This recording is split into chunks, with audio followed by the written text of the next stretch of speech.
Welcome to The Bottom Line. I'm your host, Ryan HerpIn, and I'm thrilled to have you join me on this new journey. In a world diluted with thousands of different surefire ways to become rich, famous, and happy, I strive to make it clear. On this show, we cut through the chaos to simplify success.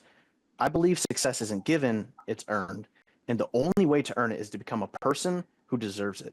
Together, we'll uncover strategies that work, share inspiring stories, and dive deep into what fuels greatness. Today, I want to talk about leveling up leadership and how we can improve leadership when leadership's falling short. Leadership is the foundation of any successful business or organization. But what happens when leadership isn't up to par? Poor decision making, low team morale, and stagnation can result when leaders fail to evolve. The good news? Leadership isn't static. It can be developed, refined, and strengthened. Have you ever been a part of a team where leadership struggled? Maybe you're in a leadership position yourself and feel like you could be doing more to guide your team effectively. No matter where you are in your leadership journey, there's always opportunities to level up. And today, we're going to explore how to do just that. To help us dive into this topic, I'm excited to introduce our first guest, Nick Baker. Nick is a wildly experienced financial advisor with IMG Financial Group. He works closely with business leaders to help them create financial stability and long-term strategic growth. Nick, welcome to the show.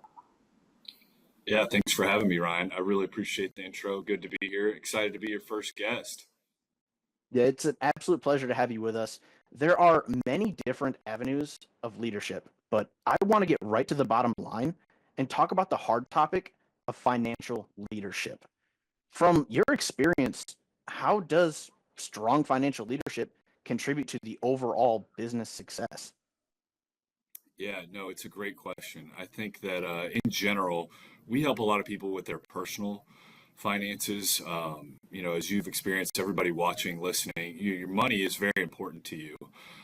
So when it comes to running a company, being a leader at a company, it's hard to not have anxiety, distractions, whatever it may be, if your own personal finances aren't in order. So a lot of that is helping business leaders get their own personal life organized and get a plan and really make sure that they're feeling comfortable about what's going on at home with their personal finances. It makes it a lot simpler, a lot more clean and effective when you can go to work and you're not worried about your personal finances.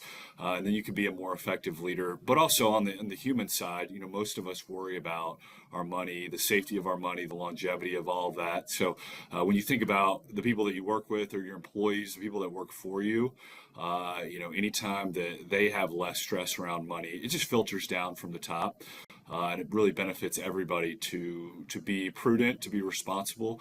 But from a management perspective, especially, just understanding that people have these outside stressors that they bring to work that are important to them and that do have an impact on their day-to-day life. I really like that. I like how you emphasized how their personal finances can be a stressor that impacts other areas, specifically leadership and business.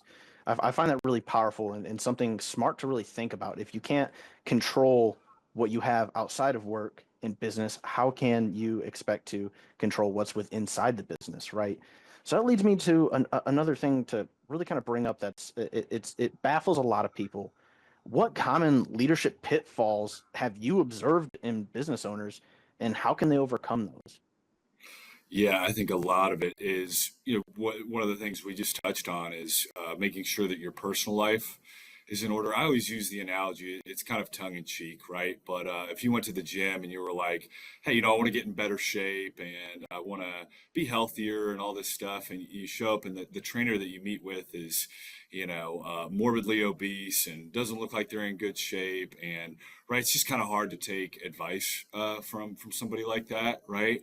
And we're all, hypocrites in various manners, but in general, it's a lot easier to follow somebody that's practicing what they preach.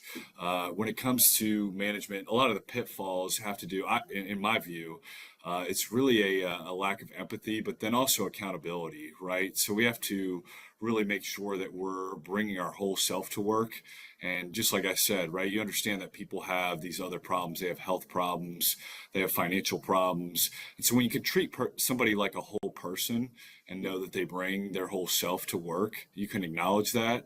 You don't have to solve all of their life problems, but keeping that in mind, right? I think a lot of times we think people can be expendable or we can replace them.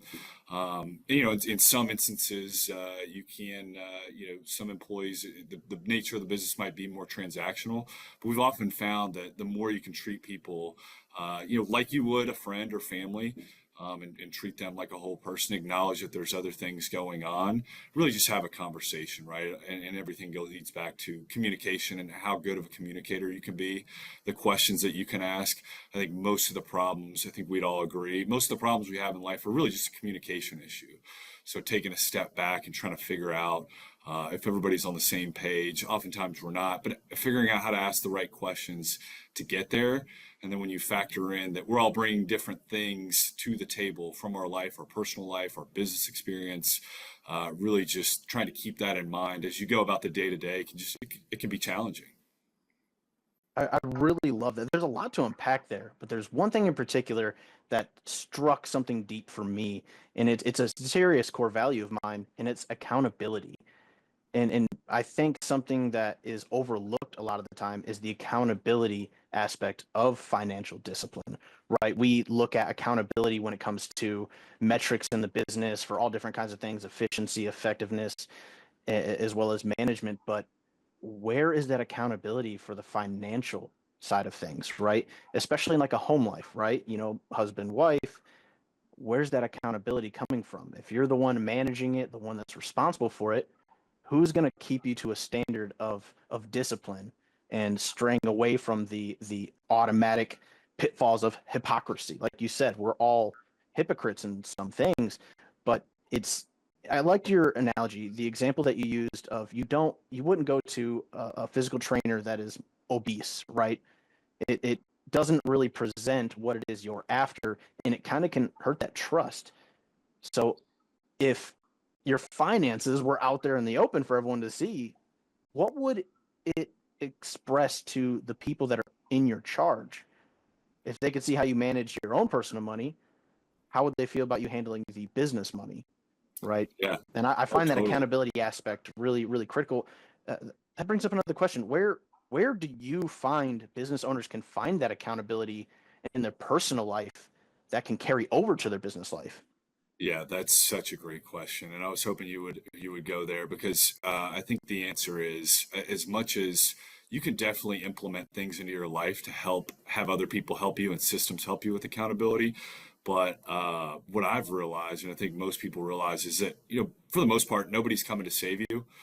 No one is going to come and be you and live your life for you. There's a very serious element of self accountability, right? And figuring out what you need to do to make it happen for you. But it really comes back to, again, personal financial planning. And we say kind of tongue in cheek all the time, you can have whatever you want in this life. You just can't have everything you want.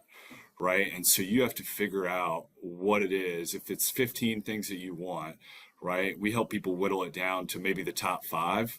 And then we can actually make a plan to get there because it's a process of figuring out what you're willing to suffer for, what you're willing to burn for, really what you're willing to hold yourself accountable for. What we found on a basic, psychological level, especially with finances, but this translates to everything. It's a lot easier to strive for 3 or 4 main goals that you really want than 17 different things that you kind of want. Maybe you're not sure, right? Maybe, they're further down on the list, but as a financial advisor, right, we always joke that we're not really, it's not a battle of trying to get people to save money or invest better or do this investment product, right? It's really more battling consumerism, right? We all deal with this. It's so hard. Like they're constantly being marketed us another thing that we need to buy and that we need to have, and that will make us content or whatever it is, right? And so just figuring out what are those actual things and putting some thought into it. The things that we want, even material wise, but also like our career, our life, our family. What are the things that we actually want? And then we can come up with a concise plan to get there, rather than kind of surrendering to the culture and the society that we're in, which is, you know, we're constantly battling vacations and do I buy a jet ski and do I get the new flat screen TV and, you know, do braces for the kids and all these things that we're juggling. Let's just have a conversation. Let's communicate. Figure out what's really, really important to you. And the last thing I'll say real quick on that is just we always tell people reverse engineer your life. When you're on your deathbed, just imagine, you know, you die peacefully at 95, everybody's surrounding you and your family, your friends. But what are you going to really wish that you had done? Right? Just think about that. Just try to imagine you're in that position. What are the 3, 4, 5 main themes of your life? Now let's go do that. Let's build a plan around that. You know, I'm pretty confident it's not going to be, well, I really wish I would have bought that wakeboarding boat. You know, maybe it is, right? Maybe that's just an example for me. But if you really put pen to paper and put your mind to the task of figuring out what it is that you're trying to achieve, the efficiency goes way up, and that's really what we're trying to achieve. I really love what you said, and there's something you said in there that is absolute gold that I'm going to write down, and I'm going to encourage our listeners to write that down as well. You can have whatever you want, but you can't have everything you want. And to prioritize that, I find that very, very powerful and important. And I think that's something that I'm going to have to remember forever because the strength in that is really, really there. Because if you avert your view to everything, you're never going to get anywhere. You couldn't possibly achieve everything you could ever imagine. And that's so important. Now, I think this is fantastic. I'm loving how deep this is going and just how much insight you're giving to us. And I want to continue this conversation. So we'll be right back after this short break with more insights from Nick Baker. Don't go anywhere.